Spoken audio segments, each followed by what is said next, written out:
Hello, my name is Andrew. This is check-in training for the Refuge Homeless Shelter. Each night the guests will come in for check-in before they're transported to the host church.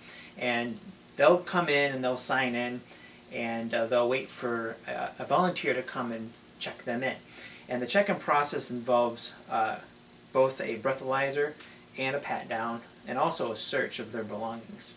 So we're going to go through the process here, and each guest will have a folder with their name on it that will have a set of lines. So as you check a person in, you'll date it and initial it after you've checked them in, but you should have a folder for each and every single person that's coming into the refuge that night.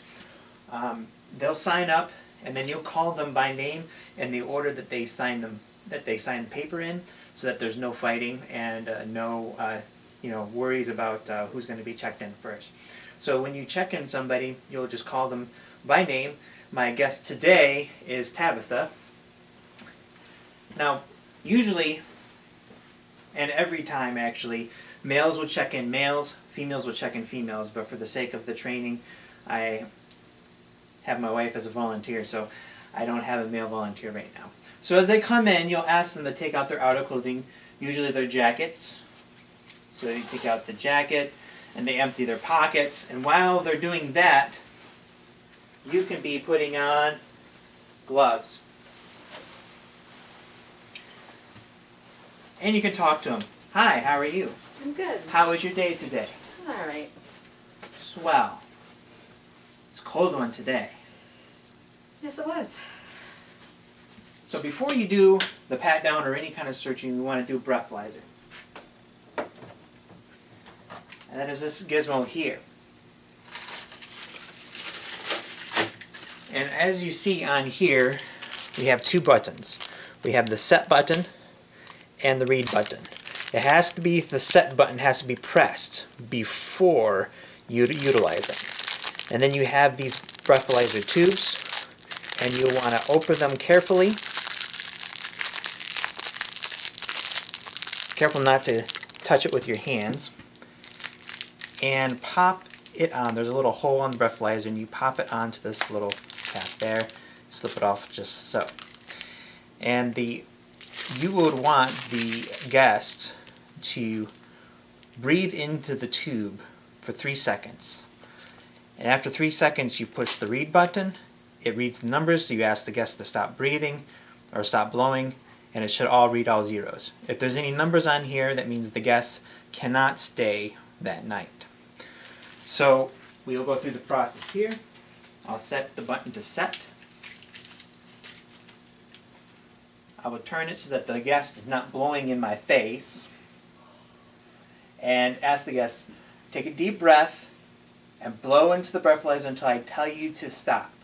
Okay? Okay. And she has been drinking. Very good. And then from there, we do the pat-down process. So you ask the guest to stand in front of you, the back towards you, arms stretched out like a T. And then from here, you can pat them down. If they have long sleeve shirts, you want to pat down all down this long sleeve shirt. If they're a female, and actually males, some males have longer hair, you want to check underneath of the hair. Run your hands down the back. And if it's a male, I can go down the chest, but the female, you want to avoid that area, and I'll show you something to do there after the fact. So come on down. I usually go down the left pant leg. Their shoes will be off. You ask them to lift their foot and check underneath of the foot so to make sure they're not hiding anything under their socks. And that's how you pat somebody down. For a woman, you ask her to shake out her brassiere. Like so. Make sure that nothing is hidden in there. So then at that point, you want to check their belongings. You'll check inside of their coats, their coat pockets, everything that they have. Most guests will have a bag. You want to search through the bags, make sure that there's nothing in there that they cannot take. Basically looking for weapons, any kind of drugs, or any of that nature.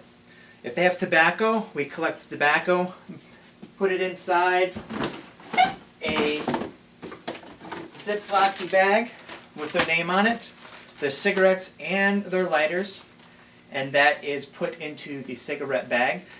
For the guests, when they're at the host church, they'll have specific smoking breaks. And then their medication also is put into a bag with their name on it. And that is given to the third volunteer and double checked with the medication log that we have for each guest. Make sure that they have the appropriate medication. So after you've collected all of that, the guests can take their belongings, go on to the waiting area, and wait for the transportation to take them to the host church. And I passed. Yay!